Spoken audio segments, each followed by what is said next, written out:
بسم اللہ الرحمن الرحیم نحمدہ و نصلی علی رسولہ الکریم اما بعد۔ اللہ تعالیٰ کا شکر، فضل، احسان، کرم، جتنا شکر ادا کیا جائے کم، کہ توفیق ہے اللہ تعالیٰ نے انسان بنایا، مسلمان بنایا، اپنے حبیب حضرت محمد مصطفیٰ صلی اللہ علیہ وآلہ وسلم کی امت میں پیدا فرمایا۔ اور یہ معمولی نعمتیں نہیں ہیں، یہ بہت بڑی نعمتیں ہیں۔ ہمارے حضرات یہی فرماتے ہیں کہ آنکھ بند ہوگی تو پتہ چلے گا کہ ایمان کتنی بڑی نعمت ہے۔ اور ہمارے حضرت مولانا تقی عثمانی صاحب بار بار یہ فرماتے ہیں کہ میں نے کتنی مرتبہ سنا حضرت مفتی محمد حسن صاحب کا یہ مقولہ کہ ایمان کو بچا بچا کر قبر تک لے جاؤ، پھر کامیابی ہی کامیابی ہے اس میں، کیونکہ اصل کامیابی یہی ہے۔ دنیا کی کیا کامیابی؟ اگر 100 سال بھی جی لیے، 96 سال بھی جی لیے، بادشاہ بھی رہ لیے، ملکہ بھی رہ لیے، لیکن بغیر ایمان کے چلے گئے تو اس سے زیادہ محرومی اور افسوس کی بات نہیں ہے کہ ایمان کے بغیر چلے گئے۔ اللہ تعالیٰ، حضرت امام غزالی نے فرمایا کہ غیر مسلموں کے بارے میں جو ان کا حق ہے وہ یہ ہے کہ ان کے لیے دعا کی جائے، اللہ تعالیٰ ان کی زندگی طویل کرے تاکہ ان کو ہدایت ملے اسلام کی۔ اور ہم لوگ سمجھتے ہیں کہ غیر مسلموں کے لیے بس یہی دعا کریں گے اللہ تعالیٰ ان کو نیست و نابود کر دے اور ختم کر دے اور ان پہ تباہی آئے، کہ یہ نہیں مقصد ہے۔ مقصد یہ ہے کہ یہ بھی مسلمان ہو جائیں اور ان کو بھی آخرت میں فلاح نصیب ہو جائے، کیونکہ اصل کامیابی، فلاح جو ہے وہ ایمان پہ منحصر ہے۔ تو یہ موجودہ ایمان پہ شکر ادا کرنا یہ بہت بڑی عبادت بھی ہے، اور یہ ایمان کی مضبوطی، ایمان کو قائم رکھنے والی چیز بھی ہے، اور یہی سب سے بڑا سرمایہ ہے۔ اور ہمارے عقائد میں سے ہے کہ جس کے دل میں رتی برابر بھی ایمان ہوگا وہ جہنم میں رہے گا نہیں۔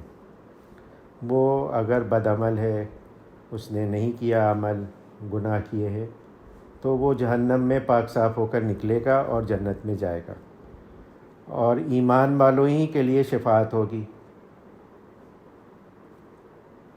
اس کا نیک لوگوں کی، پیغمبروں کی، جب سب لوگ جنت میں اور جہنم میں فیصلے ہو چکے ہوں گے اور سب لوگ چلے جائیں گے تو حضور صلی اللہ علیہ وآلہ وسلم شفاعت فرمائیں گے۔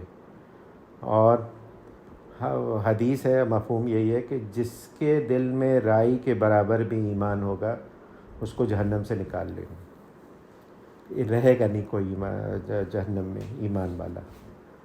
اور اس کے بعد جب حضور صلی اللہ علیہ وآلہ وسلم بھی نکال چکیں گے تو اللہ تعالیٰ فرمائے گا کہ اب میں شفاعت کروں گا۔ جن کے ایمان کی حضور صلی اللہ علیہ وآلہ وسلم کو بھی اطلاع نہ ہوئی، اب میں ان کی شفاعت کروں گا، ان کو نکالوں گا جہنم سے، تو پھر اللہ تعالیٰ نکالیں گے۔ تو ایمان معمولی چیز نہیں، اسی لیے بہت زیادہ یہ تاکید کرتے ہیں ہمارے بزرگ، اہتمام کرتے ہیں کہ بھئی اپنے کو گناہ گار سمجھو، گناہ ہو جائے توبہ کرو، لیکن یہ مت سمجھو کہ گناہ جائز ہے۔ گناہ کو جائز سمجھنے سے ایمان چلا جاتا ہے۔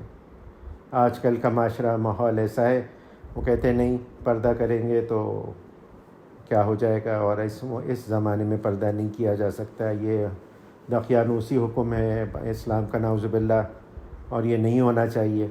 یہ خطرناک بات ہے۔ اسی طرح سے سود ہے کہ سود کے بغیر ہم کیسے ترقی کریں گے، کیسے اکانومی چلے گی، کیسے پروگریس ہوگی۔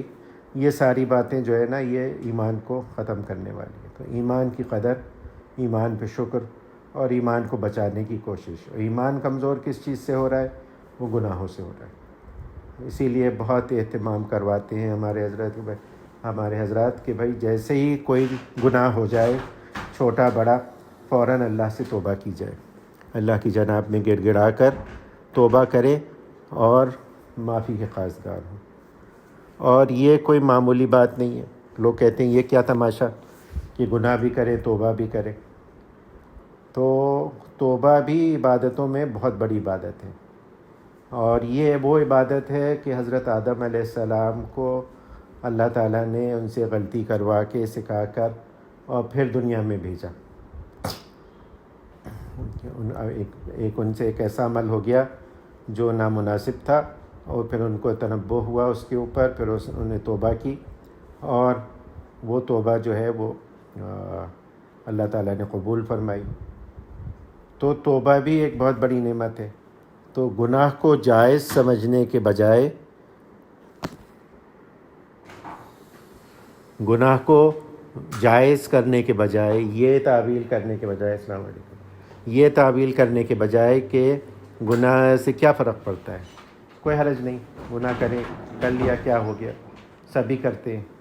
تو یہ نا، یہ ایٹیٹیوڈ نہیں ہو. ایٹیٹیوڈ یہ ہو کہ غلطی ہو گئی، بس معافی مانگے اللہ کے سامنے. اور میں اور آپ اور ہم مسلمان، یعنی عام مسلمانوں کی کیا، حضور صلی اللہ علیہ وآلہ وسلم ارشاد فرما رہے ہیں میں 70 مرتبہ 100 مرتبہ دن میں استغفار کرتا ہوں. کس چیز سے کرتے ہیں؟ معصوم ہے نہیں. وہ ہے حضرت، ابھی میں پچھلے دنوں سورہ سعد کی وہ پڑھ رہا تھا تفسیر، تو اس میں حضرت داؤد علیہ السلام کا ذکر آیا ہے، اور جہاں پہ سورہ سجدہ ہے کہ 2 لوگ ان کی عبادت گاہ میں داخل ہو گئے دیوار پھاند کے، اور ان سے کہنے لگے کہ ہمارے مقدمے کا فیصلہ کیجیے. تو مقدمے کا فیصلہ وہ تھا اللہ تعالیٰ کی طرف سے، کوئی ان کی آزمائش تھی. تو حضرت داؤد علیہ السلام کو جیسے ہی احساس ہوا کہ ان سے غیر مناسب بات ہو گئی، تو سجدے میں گر گئے. اس آیت سجدہ ہے، ہم لوگوں کو بھی سجدہ کرنے کا حکم ہے، اس کے اوپر واجب ہے. حنفیہ کے نزدیک آیت سجدہ پڑھی جائے گی تو سجدہ کرنا واجب ہے، باقی ائمہ کے نزدیک نہیں ہے. تو اور حضرت داؤد علیہ السلام سے کوئی ایسی بات نہیں ہوئی تھی. بات یہ ہوئی تھی کہ انہوں نے اب ٹائم فکس کیا ہوا تھا کہ دن میں ہمارے آل داؤد جو ہے، یہ کوئی نہ کوئی آدمی عبادت کر رہا ہوگا. ایسا وقت کوئی بھی نہیں گزرے گا جس میں کوئی شخص عبادت نہ کر رہا ہو. اور اس پہ ان کو وہ ہو گیا، تھوڑا سا ناز ہو گیا. اللہ تعالیٰ نے کہا کہ یہ میری توفیق ہے کہ میں نے عبادت کی توفیق دی ہوئی ہے، تو تم لوگ کر پاتے ہو. 24 گھنٹے میں ایسا کوئی وقت نہیں گزرتا جس میں آل داؤد میں سے کوئی نہ کوئی شخص عبادت کر رہا ہو. حضرت داؤد علیہ السلام اپنی عبادت کر رہے تھے، اس میں 2 لوگ داخل ہو گئے دیوار پھاند کے، اور عبادت میں مخل ہو گئے، اور ان سے فیصلہ کرانے لگے، جبکہ وہ ٹائم فیصلہ کرانے کا نہیں تھا. تو وہ ٹائم جو تھا وہ نکل گیا عبادت سے، کوئی نہیں کر رہا تھا عبادت پورے گھر میں سے. تو فوراً ان کو تنبہ ہو گیا کہ اللہ تعالیٰ نے میری پکڑ کر دی. سجدے میں گر گئے. 40 دن تک سجدے میں پڑے رہے، روتے رہے، یہاں تک کہ جو ارد گرد کی گھاس تھی، وہ جو زمین تھی اس پہ گھاس ہو گئی، اور توبہ کرتے رہے اللہ تعالیٰ سے کہ میں نے ایک دعویٰ کیا اور اس دعوے میں غلط نکلا، اگر آپ نہیں مجھے معاف کریں گے تو کون مجھے معاف کرے گا. اور تفصیلی دعا ہے، تفسیروں میں ہے اس کی. تو جب پیغمبر اتنے بڑے بڑے اللہ کے سامنے توبہ کر رہے ہیں اور معمولی باتوں پہ کر رہے ہیں، تو ہم لوگ اپنی زندگی کا جائزہ لیں، ہم سے کتنے دن میں گناہ ہو جاتے ہیں. تو اس کا اہتمام کر کے اور اپنی محتاجی، اپنی کمزوری، اپنی نالائقی کا اظہار کر کے اللہ تعالیٰ سے دعا استغفار کریں، دعا مانگیں آئندہ کے لیے بچنے کا. اسی سلسلے میں ہم لوگ یہ پڑھ رہے ہیں حضرت امام شعرانی، عبد الوہاب شعرانی کی کتاب، جس میں وہ عہود ہیں جو ان کے مشائخ نے ان سے لیے.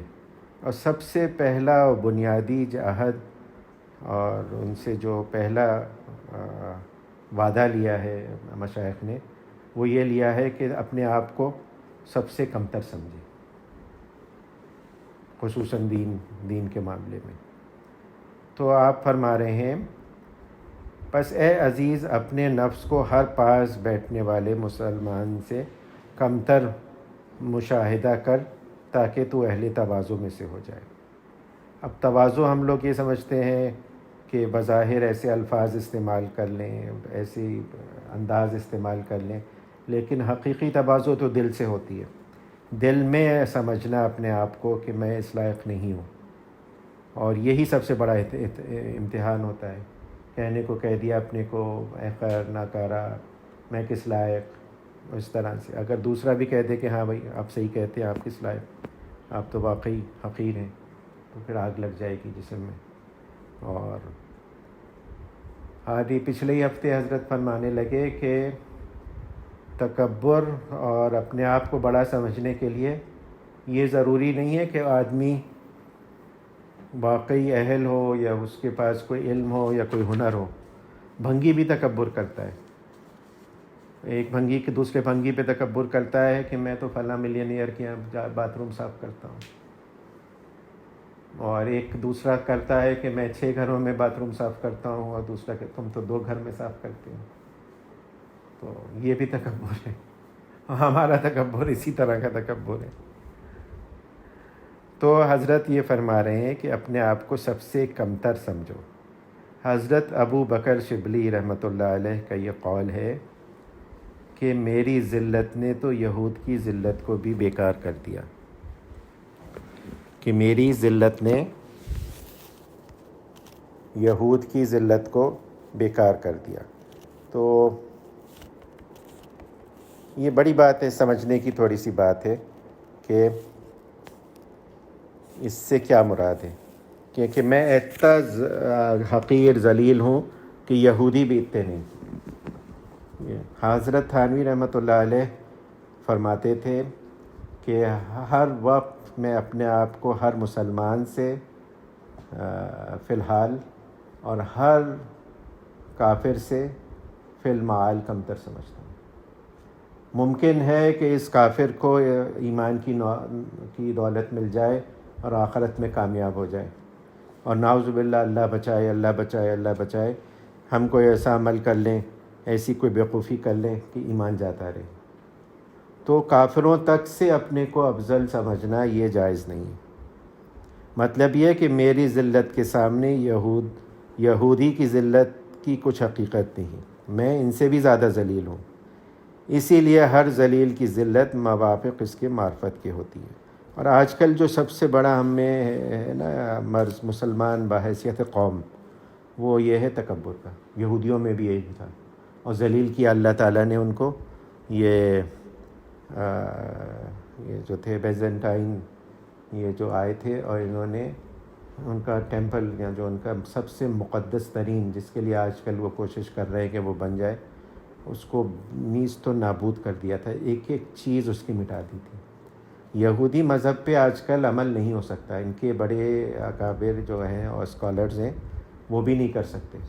سب سے بڑا تہوار جو ان کا پاس اوور ہے, اس کی جو مین عبادت ہے وہ پچھلے 1000 سال میں نہیں ہوئی ہے, کیونکہ ٹیمپل نہیں ہے. اس کے لیے ضروری ہے کہ وہ ہو, ہیکل سلیمانی ہو, موجود ہو وہ چیز, اس کے بغیر ہو نہیں سکتی. لیکن اللہ نے ذلیل کیا ان کو, اور اب بار بار اللہ تعالیٰ فرما رہے ہیں تکبر کی وجہ سے, تکبر کی وجہ سے.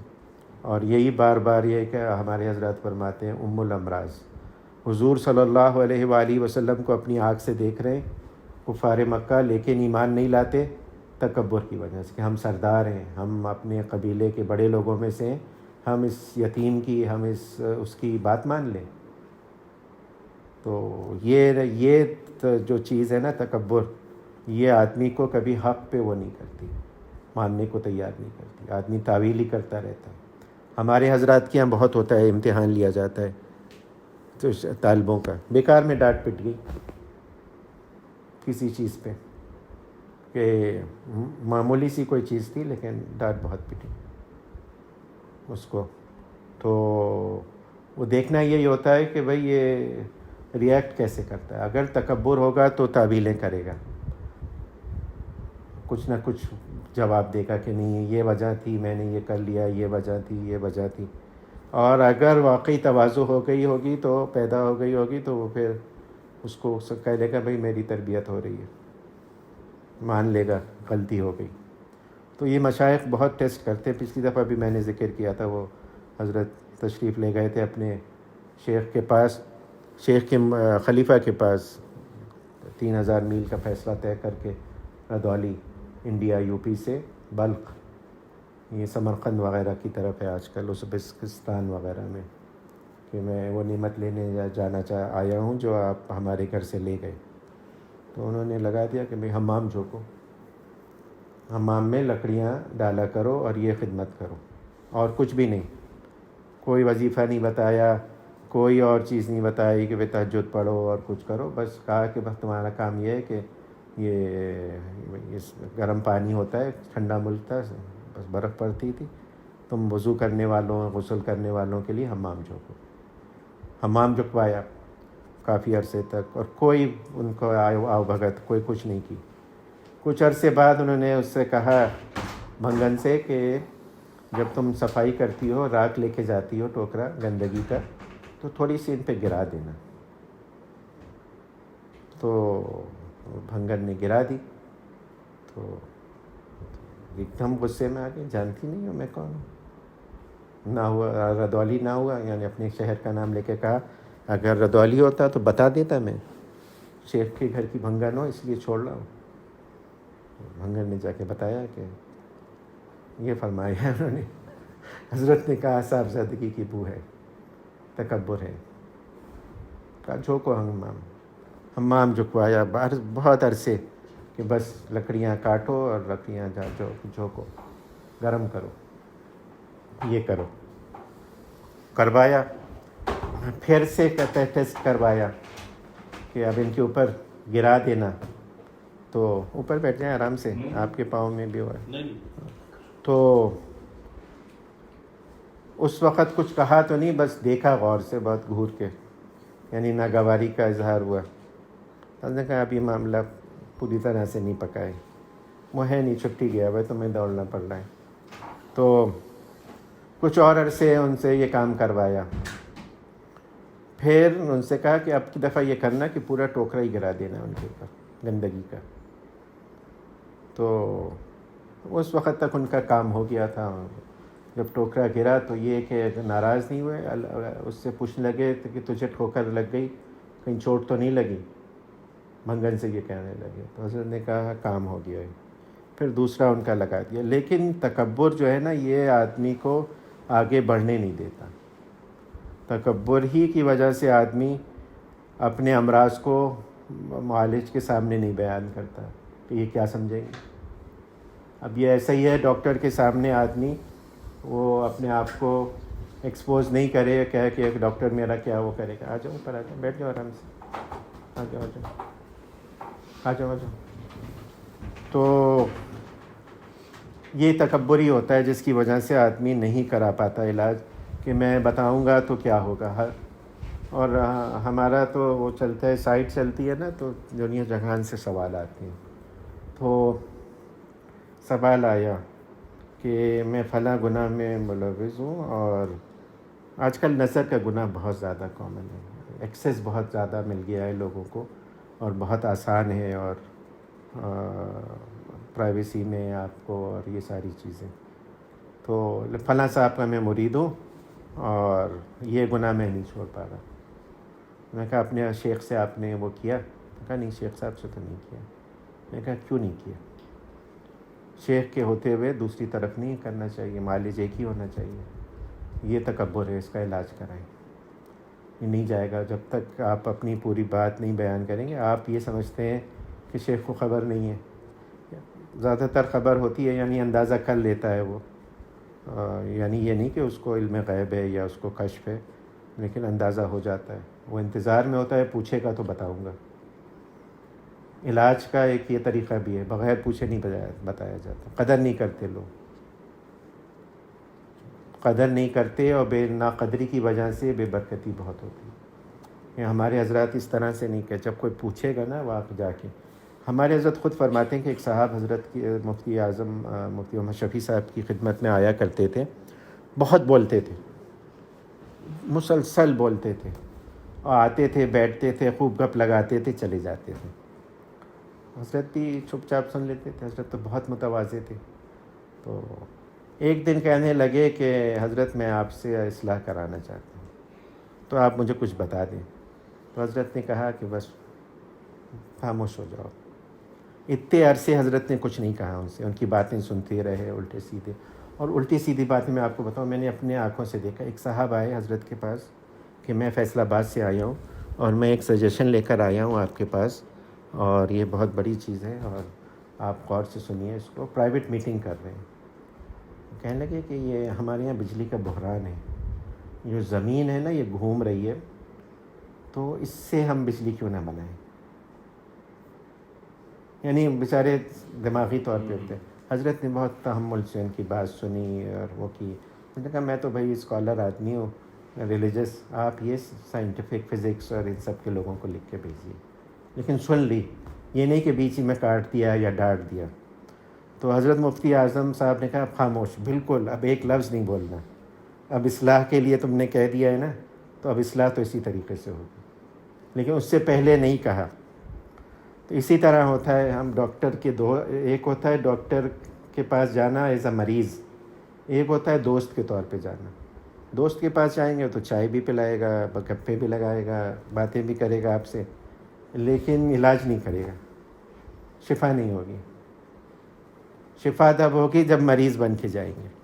بزرگوں کے پاس زیادہ تر لوگ دوست بن کے جاتے ہیں، آتے جاتے رہتے ہیں، مہینوں سالوں گزر جاتے ہیں. حضرت تھانوی سے کہنے لگے ایک صاحب کہ فلاں آپ کے پاس باقاعدگی سے آتے ہیں. میں نے کہا وہ تو بس ملاقات کے لیے آتے ہیں، انہوں نے آج تک مجھ سے ایک سوال نہیں پوچھا، ایک چیز نہیں پوچھی اپنی اصلاح کے بارے میں. تو فائدہ کیسے ہوگا ان کو؟ فائدہ تو فائدے کے طریقے سے ہوگا نا.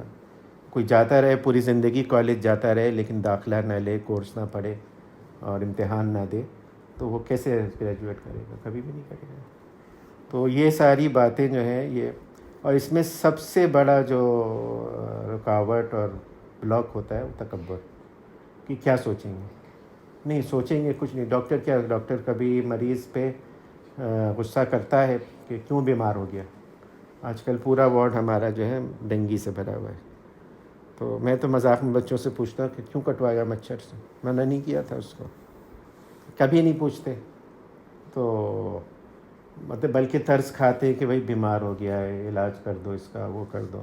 اسی طرح سے روحانی امراض میں بھی یہی ہوتا ہے کہ بھائی علاج ہو جائے آدمی کا. اور کیونکہ وہ خود بھی اس مراحل سے گزرا ہوا ہے تو وہ ایمپیتھی بھی کر سکتا ہے اور گائیڈ بھی کر سکتا ہے. یعنی اس جگہ پر آ کر سمجھتا ہے کہ ہاں بھائی میں بھی ایسے گزرا تھا، مجھے بھی ہیلپ کی ضرورت تھی اور ان چیزوں نے مجھے فائدہ کیا، تو وہ چیزیں شیئر کر دیتا ہے. اور یہی چیز ہوتی ہے، اسی سے پھر ہو جاتا ہے. معمولی باتوں سے اللہ تعالیٰ اپنا فضل کر دیتے ہیں. لیکن ہوتا یہی کہ تکبر ٹوٹتا ہے کسی کے پاس جانے سے. اور بڑے حضرات جتنے ہوتے ہیں نا ان میں گڑبڑ یہی ہو جاتی ہے کہ وہ جاتے نہیں ہیں کسی کے پاس.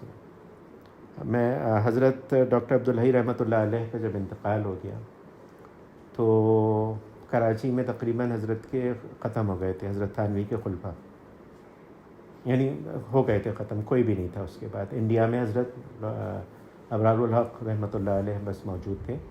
تو جن لوگوں کو ایکسیس تھا وہاں چلے گئے، جیسے بابا چلے گئے تھے، منصور صاحب، بعض لوگ نہیں گئے.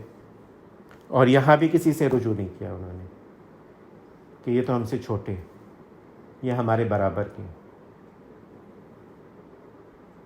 حضرت امام صاحب کے والد صاحب بھی انہیں میں سے تھے، کسی سے نہیں رجوع کیا. اور پھر وہ رہ گئے. ہمارے حضرت جب ابرار الحق صاحب کا جب انتقال ہوا تو اتفاق سے حضرت جدہ میں تھے. تو ایک کھانے پہ ہم ملاقات ہوئی تو ایک صاحب نے حضرت سے پوچھا کہ شیخ کا انتقال تو بہت بڑی بات ہوتی ہے، اس وقت کیا کرنا چاہیے؟ تو حضرت نے کہا کہ دو طرح کے لوگ ہوتے ہیں اس میں. ایک وہ لوگ جن کی تکمیل ہو گئی ہے، جن کو نسبت اللہ حاصل ہو گئی ہے، جن کو اجازت مل گئی ہے، یا اس طرح کے لوگ، ان کو تو ضرورت نہیں ہے دوسرا شیخ لے. لیکن باقی حضرات کے لیے واجب ہے کہ دوسرا شیخ لے، اور بہتر ہے کہ اسی شیخ کے خلفاء میں سے کسی کو لے، تاکہ تسلسل چلتا رہے، زیرو سے نہیں شروع کرنا پڑے. اور کہہ لیں کہ میں نے کیا، میں نے جب میرے شیخ اول کا انتقال ہو گیا حضرت ڈاکٹر عبدالحی رحمۃ اللہ علیہ کا، تو میں جلال آباد گیا حضرت مولانا مسیح الامت صاحب کے پاس، اور ان سے میں نے تجدید بیعت کی، ان سے پھر بیعت کی. تو وہاں حضرت سے بھی ان کو اجازت تھی. تو یہ چھوٹا بننا پڑتا ہی ہے، اس کے بغیر ہوتا نہیں ہے، کام ہوتا نہیں ہے. اور اس میں حضرت اسی بات کی بار بار تاکید فرما رہے ہیں کہ تواضع اختیار کرے اللہ تعالیٰ کے سامنے اور اپنے آپ کو کچھ نہ سمجھے۔ حضرت ابو القاسم جنید رحمۃ اللہ علیہ، سید الطائفہ ہمارے بزرگوں کے، فرمایا کرتے تھے کہ بندہ مقام تواضع اور شکر خدا بندی میں اس وقت تک کامل نہیں ہوتا جب تک یہ نہ سمجھ لے کہ وہ رحمت الہی کا بالکل اہل نہیں ہے۔ یہ اس سے بلکہ اللہ تعالیٰ اگر رحم فرمائے تو یہ محض احسان و فضل ہے۔ اور یہی ہر وقت ہمیں سوچنا چاہیے کہ ہمارا وجود، ہمارا ایمان، ہمارا حضور صلی اللہ علیہ وآلہ وسلم کی امت میں سے ہونا، یہ دنیا کی نعمتیں ہمیں میسر آنا، یہ سب کچھ اللہ کا فضل ہے۔ ہم اس لائق نہیں ہیں۔ ہمارے اعمال، ہماری جو چیزیں ہیں وہ اس کے وہ نہیں ہے کہ ہمیں یہ ملے، ہم اس کے مستحق نہیں ہیں، ہم محتاج ہیں اس سب چیزوں کی۔ اور یہ حال ہونا چاہیے کہ یہ آدمی کو یہ رہے ہر وقت احساس کہ یہ محض اللہ کا فضل ہے۔ ہزاروں ہم لوگ تو ڈاکٹر حضرات تو دیکھتے رہتے ہیں کہ اچھے خاصے لوگ ایسی بیماریوں میں، ایسی مصیبتوں میں مطلب ہیں، اور کوئی وہ نہیں ہے، نہ علاج ہے نہ وسائل ہے۔ بعض دفعہ علاج ہے، وسائل نہیں ہے۔ آج کل یہ ہم لوگ بہت دیکھ رہے ہیں کہ وہ تو سلیکٹ کرتے ہیں کہ ایک بچے کا علاج کرا سکتے ہیں، ایک کا نہیں کرا سکتے، لڑکے کا کرا لیتے ہیں، لڑکی کا نہیں کراتے کہ پیسے ہیں، اتنے پیسے خرچ ہوں گے۔ تو اللہ کا شکر احسان میں اگر سجدے میں پڑے رہیں، پوری ہمارے حضرت فرماتے ہیں کہ اگر پوری زندگی بلکہ اس سے بھی 100 زندگیاں میسر ہوں، سجدے میں پڑھ کے اللہ کا شکر ادا کریں، شکر ادا نہیں ہو سکتا اللہ تعالیٰ کے احسانات کا، کہ کتنے احسانات اللہ تعالیٰ نے دیے۔ اور اسی لیے اس طرف متوجہ کرنے کی بار بار اپنے آپ کو ضرورت ہے کہ شکر کا اہتمام۔ حضرت فرماتے ہیں ہزاروں روحانی بیماریوں کا علاج ہے شکر۔ تکبر نہیں، عجب نہیں، آدمی ہر وقت اپنے کو محسوس کرتا ہے کہ بھئی اللہ کا فضل، اللہ کا احسان ہے، اللہ تعالیٰ مجھ سے محبت کرتے ہیں جبھی تو مجھے نوازا ہوا ہے انہوں نے۔ تو یہ باتیں جو ہے یہ معمولی باتیں نہیں ہیں۔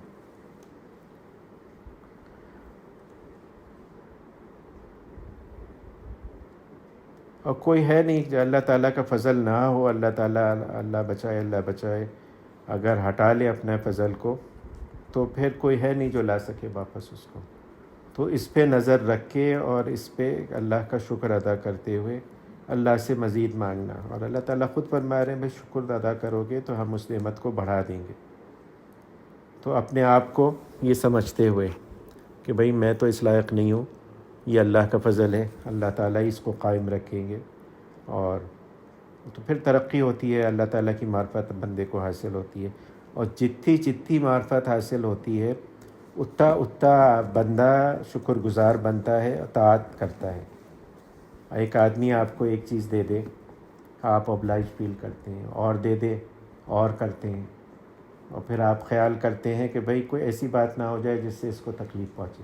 دنیا میں یہ معاملہ ہے، ایک گلاس پانی پلا دے کوئی، آپ کے گھر کوئی تحفہ بھیج دے تو آپ کو خیال ہو جاتا ہے۔ جب آدمی یہ سوچتا ہے کہ میرا تو پورا وجود سر سے لے کے پاؤں تک اللہ تعالیٰ کی رحمتوں میں الٹ پلٹ رہا ہے، تو مجھے اللہ تعالیٰ کا کتنا شکر ادا کرنا چاہیے۔ کوئی ایسی بات نہیں کرنا چاہیے جس سے اللہ تعالیٰ ناراض ہو جائے۔ تو یہ بات پیدا ہو جائے، یہی نسبت میں اللہ ہوتی ہے۔ آدمی ڈرتا اس بات سے ہے کہ اللہ ناراض ہو جائے۔ جہنم اور اس سب کا خوف تو بعد میں اس بات کی چیزیں، لیکن یہ کہ اللہ تعالیٰ ناراض ہو جائے، اتنا بڑا محسن ناراض ہو جائے گا۔ تو اس کا اہتمام کرنے کی ضرورت ہے۔ ہمارے حضرت فرماتے ہیں کہ بھئی ایک ٹائم فکس کر لو شکر کرنے کا، اور شکر 1000 نعمتوں کی ایک نعمت ہے، اور ایک ایک چیز کو سوچ کے اللہ کا شکر ادا کریں۔ اور یہی فرماتے ہیں کہ ہمارے حضرت ڈاکٹر عبدالعلی رحمۃ اللہ علیہ فرمایا کرتے تھے کہ میں نے دیکھا اپنے پھپھا یا خالو کو رات میں بستر پہ بیٹھے ہوئے اللہم لک الحمد و لک الشکر، اللہم لک الحمد و لک الشکر، اللہم لک الحمد و لک الشکر کی رٹ لگائے ہوئے ہیں۔ تو میں نے ان سے پوچھا کہ آپ کیا کر رہے ہیں؟ تو کہنے کہ میں شکر ادا کر رہا ہوں، دن بھر تو مجھے موقع ملتا نہیں ہے، تو میں نے یہ فکس کیا ہوا ہے کہ رات کو سونے سے پہلے میں ایک سرسری جائزہ لے لیتا ہوں دن بھر میں، اور جو جو اللہ کی نعمتیں مجھے یاد آ جاتی ہیں ان پہ میں شکر ادا کرتا ہوں۔ تو اگر سرسری سی نظر بھی دیکھ ڈال لینا ہم لوگ اپنی روزمرہ کی زندگی پہ، تو ہزار ہا نعمتیں ہیں، کروڑ ہا نعمتیں ہیں اللہ تعالیٰ کی، بعض ہم میں محسوس ہو رہی ہیں، بعض نہیں ہو رہی۔ تو جیسے جیسے آنکھ کھلے گی ادراک ہوگا، اللہ تعالیٰ کا فضل ہوگا تو یہ بھی ہونے لگے گا۔ تو یہ کرنے کی بات ہے، ہم حضرت بار بار اس پہ بہت تاکید کرتے ہیں کہ بھئی کوئی ٹائم فکس کرو اس کا، اور شکر اور استغفار۔ حضرت فرمانے لگے کہ میں نے اپنے شیخ سے ایک حدیث سنی، آج تک میں نے کسی کتاب میں نہیں پڑھی، میں نے اپنے حضرت سے خود سنائی ہے، حضرت مفتی محمد تقی عثمانی صاحب سے، کہ نماز کے بعد اگر آدمی الحمدللہ استغفر اللہ کہہ دے تو شیطان کہتا ہے اس نے میری کمر توڑ دی، کہ اللہ کا شکر بھی ادا کر دیا اس نے، اور جو کوتاہی ہوئی تھی اس پہ استغفار بھی کر لیا۔ اس کی نماز کامل مکمل نماز ہے، جس طرح کی ہونی چاہیے، جس طرح کی مکتوب ہے ویسی ہو جاتی ہے۔ تو اسی طرح سے زندگی گزارنی، اسی طرح سے سلوک پہ چلنا، طے کرنا، اور اللہ کو راضی کرنا ہے ہم سب کو۔ اللہ تعالیٰ کہنے سننے سے زیادہ عمل کی توفیق عنایت فرمائے۔ اس دعا کر لیں، اللہم صلی علی حبیبک محمد وعلی آل حبیبک محمد کما صلیت علی ابراہیم وعلی آل ابراہیم انک حمید مجید۔ ربنا آتنا فی الدنیا حسنۃ وفی الآخرۃ حسنۃ وقنا عذاب النار۔ ربنا ظلمنا انفسنا وان لم تغفر لنا وترحمنا لنکونن من الخاسرین۔ ربنا لا تؤاخذنا ان نسینا واخطانا، ربنا ولا تحمل علينا إصرا كما حملته على الذين من قبلنا، ربنا ولا تحملنا ما لا طاقة لنا به، واعف عنا واغفر لنا وارحمنا، أنت مولانا فانصرنا على القوم الكافرين۔ یا اللہ یا رحمن یا رحیم، یا غیاث المستغیثین، یا مان المستجیرین، یا حی یا قیوم، ہمارے تمام چھوٹے بڑے اگلے پچھلے خفیہ اعلانیہ ظاہری باطنی تمام گناہ اپنے کرم اپنے فضل سے معاف فرما دیجیے۔ ہم کوئی عذر نہیں کرتے، کوئی تعویل نہیں کرتے، اپنی نالائقی کا اظہار کرتے۔ یا العالمین اپنے کرم اپنے فضل سے آئندہ کے لیے ہمیں گناہوں سے بچائیے۔ خدا خواستہ ہم پھسل جائیں، گر جائیں تو فوراً توبہ کی توفیق عنایت فرمائیے، ان لوگوں میں سے نہ کریں، ہم کو نہ کر دیجیے یا الہی اپنے کرم اپنے فضل سے۔ جو نڈر ہیں، جو باغی ہیں، جو گناہوں کی تعویل کرتے ہیں، یا العالمین جب گناہ ہو جائے ہم سے غلطی سے، بشریت سے، فوراً توبہ کی توفیق عنایت فرما دیجیے، واپس اپنے دین کے راستے پہ لے آئیے۔ ہم آپ کے دین کے راستے پہ چلنا چاہتے ہیں، نفس و شیطان کا غلبہ ہے، یا العالمین کمزور ہے، ناتوان ہے، ہماری مدد و نصرت فرما دیجیے، ہمارے لیے آسان فرما دیجیے اس راستے پہ چلنا، اپنے کرم اپنے فضل سے، اپنے محض اپنے کرم اپنے فضل سے ہماری مدد نصرت فرمائیے۔ یا العالمین اتنا فضل فرمایا، آپ نے وجود بخشا، انسان بنایا، اور کامل ہر طرح کے مرض سے، ہر طرح کے عیب سے پاک انسان بنایا، اور یا اپنے حبیب کی امت میں شامل فرمایا، اپنے نیک لوگوں سے وابستہ فرمایا۔ یا العالمین یا غیاث المستغیثین اپنے کرم اپنے فضل سے ہماری ایمان کی حفاظت فرمائیے، اعمال کی توفیق عنایت فرمائیے۔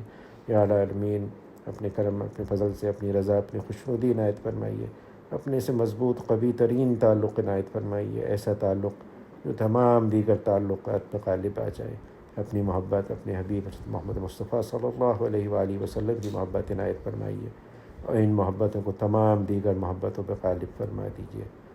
تمام خیر آپ سے مانگتے ہیں جو آپ کے حبیب حضرت محمد مصطفیٰ صلی اللہ علیہ وآلہ وسلم نے آپ سے مانگی، اور تمام اس شر سے پناہ مانگتے ہیں جس سے انہوں نے پناہ مانگی۔ وانت المستعان وعلیک البلاغ ولا حول ولا قوة الا باللہ۔ یا العالمین یا غیاث المستغیثین ہمیں، ہمارے گھر والوں، بیوی بچوں، پڑوسیوں، رشتہ داروں، عزیز و قارب، تمام مسلمانوں کو ہر طرح کے حادثات، سانحات، ہر طرح کی تکالیف، ہر طرح کے موذی دیرپا بیماریوں سے اپنے کرم اپنے فضل سے بچائیے۔ یا العالمین حلال واسع رزق بلا مشقت عنایت فرمائیے۔ یا العالمین جن جن علاقوں میں سیلاب آیا ہے، جن جن علاقوں میں لوگوں پریشان ہیں، ان کے گھر تباہ ہو گئے، مشکلات ہیں، اپنے کرم اپنے فضل سے ان کے لیے یہ سرمایہ آخرت بنا دیجیے، ان کے لیے سہولت، عافیت اور راحت کا انتظام فرما دیجیے، از غیب سے فرما دیجیے۔ آپ ہی کرنے والے، آپ نہیں کریں گے تو کون کرے گا یا العالمین۔ مسلمان جہاں جہاں کہیں مظلوم میں ان کی مدد و نصرت فرمائیے، کشمیر میں، برما میں، فلسطین میں، افغانستان اور یہ سیلاب کے علاقوں میں یا العالمین اپنے کرم اپنے فضل کا معاملہ فرمائیے۔ اللہم اغفر لامت محمد صلی اللہ علیہ وآلہ وسلم، اللہم فرج عن امت محمد صلی اللہ علیہ وآلہ وسلم، اللہم ارحم امت محمد صلی اللہ علیہ وآلہ وسلم یا العالمین۔ جو مانگا وہ بھی عنایت کر دیجیے، جو یاد نہیں آیا وہ بھی اپنے کرم ہمارے لیے مناسب ہے، بہتر ہے، وہ بھی اپنے کرم اپنے فضل سے عنایت فرما دیجیے یا العالمین یا غیث المستغیثین۔ سب سے بڑھ کر یہ کہ ہم سب کو عافیت کے ساتھ اپنے اولیاء میں شامل فرما لیجیے۔ وصلی اللہ تعالی علی خیر خلقہ نور عرشہ محمد وآلہ وصحبہ اجمعین برحمتک یا ارحم الراحمین۔